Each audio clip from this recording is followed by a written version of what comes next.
What's up? It's been a while, a couple of years. A few things have changed like that, and that. Let's talk about it, shall we?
Okay, so I couldn't really help myself. I had to make a cool intro. I enjoy them. Okay, so over 40,000 followers on this channel now. That's pretty impressive. That's pretty amazing. And then I thank everybody who's been a part of that, and everybody who's been commenting and asking if I'm okay and all those sorts of things. And clearly, I'm okay. I have all my digits, all my limbs, both feet work.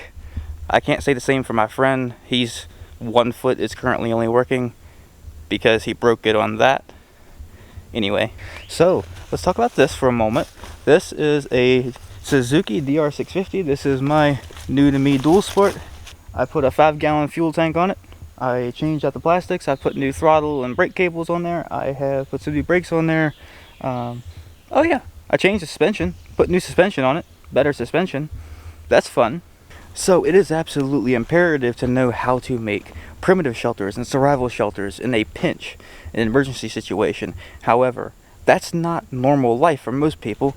This is much more convenient, much faster, much easier to carry, and honestly, I recommend it over primitive shelters for most people and most situations. This is just a regular old Amazon 10x10 tarp. Actually, this might be a little bit bigger than a 10x10, but just go on Google and Google a 10x10 bushcraft tarp or a 10x10 tarp shelter, and you will find things like that. Now these things vary in price. This one was by a brand called Free Soldier, and it was like $40 something, and I have no complaints with it. I don't like the orange strip, but I guess the benefit is that it's easier to see that at night so you don't trip over it. So I guess that's a benefit, but it's not really my thing.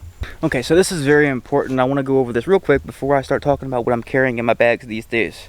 So your everyday carry, or what you pack in your backpack, your pack, your kit, whatever you want to call it for wherever you're going, is not a one-size-fits-all kind of deal. Obviously, you're not going to pack all your winter gear in your summer bag when you're going out hiking in the summer. Most of your winter gear is not going to be of much use to you. So that's just unnecessary weight, and there's no point in carrying all that all the time.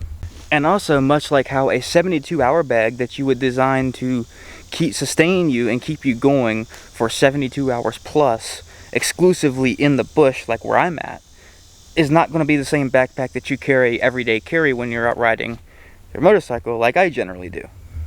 So let's talk about what I got in my everyday carry bag.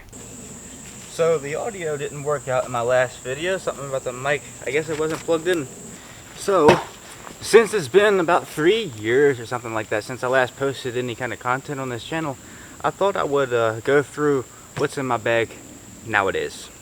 So what this essentially is my everyday carry bag. I carry this bag with me on my motorcycle. I carry it with me when I'm hiking, when I'm doing some forms of camping, when I'm going to be in the woods, when I'm going basically anywhere. I have this bag with me in some configuration or another. Now most of the contents that are in this bag are things that I keep in here and I don't really swap out, but a few items I do swap out. Now what I've got this bag formatted for is being out in the backcountry, in the woods or in rural areas, so being away from access to some resources, but still having some access to resources. So let's dig into it. So the main contents of this bag can be broken down into a few main categories. One's going to be hydration, the other is going to be fire, next is going to be food and or food procurement. Next is going to be miscellaneous items. That would include things like tools, knives, folding saw. Another category is going to include things like electronics. And lastly, there is also a subcategory for defense.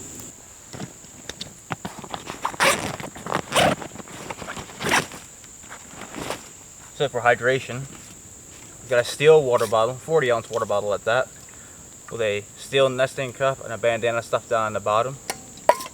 Cated and bee-free water filter. A shamag. This can be used for a lot of things. A hammock. This is my fire kit. This is a little bit of 1,100-pound paracord. I keep a 10x10 tarp in here. This is a pocket rocket for a portable gas stove. I don't have a gas canister in here with me today, but this is what that's for. I also have a set of forks and spoons and knives in here. I have a canister of Mark III pepper spray. For my electronics, of course, I have my cameras. I carry usually 2 cameras with me, which is the one that I'm recording with, and then my full frame, which is sitting over here off camera. Of course, some spare batteries for those, occasionally some stuff for my GoPro. Besides that, I also have this large battery bank right here that can be used to charge my phone, charge my cameras, charge other stuff. This also has a flashlight on it. This is really useful because, let's face it, in the modern era, your cell phone is an incredibly useful tool, and if you're not carrying a way to keep your phone going, I feel like your readiness is lacking. I also carry 2 charging cables in here, a micro USB and a USB-C. If I come over to my next compartment, I've got a folding saw in here, a Silky Pocket Boy folding saw. My front compartment is where I keep my ferro rod. I keep a large fixed bladed knife. In this case, it's a Mora Bushcraft Black. Some DEET-free insect repellent. I use the daylights out of this where I live. It works, and I don't like DEET, so this works. No kit's complete without a compass. I've got a compass in here, and this compass also has a mirror on it that you can use as a signal mirror if you need to. And inside this other compartment, I have these things called cam jams, and these are fantastic for setting up my tarp shelter really quickly, and they're also great for setting up my hammock. I have these big steel ones that I use for my hammock, and these smaller ones that I use for my tarp shelter. If you're a longtime follower of the channel, you probably recognize this. I'm still carrying around this old yo-yo fish trap, and it still works, and I still catch fish with this thing. It's, I thought this thing was a gimmick at first, but I'm kind of impressed with it. It's caught me quite a few fish. And inside this little container made out of 2 bottle caps, I have a bunch of fish hooks, some leaders, and a few weights and stuff like that. I also have 2 homemade salves that I keep in my backpack now. One is a combination of Euro jewel weed and plantain for wounds and bites and those kinds of things, and I also have one that's just plain jewel weed. And the reason for that is because we have a lot of biting and itchy bugs that live not very far that way.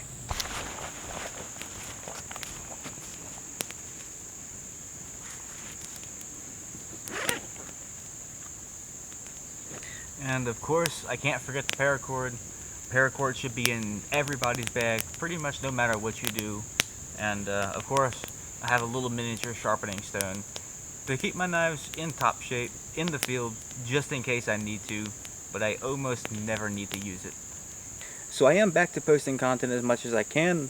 I missed being out here. I missed creating content. I missed being in the woods more than anything. I missed this. I missed the atmosphere. Okay, so that wraps up this video for today. Thanks for watching this video. I look forward to making content again. I look forward to making more videos again. It's been a while.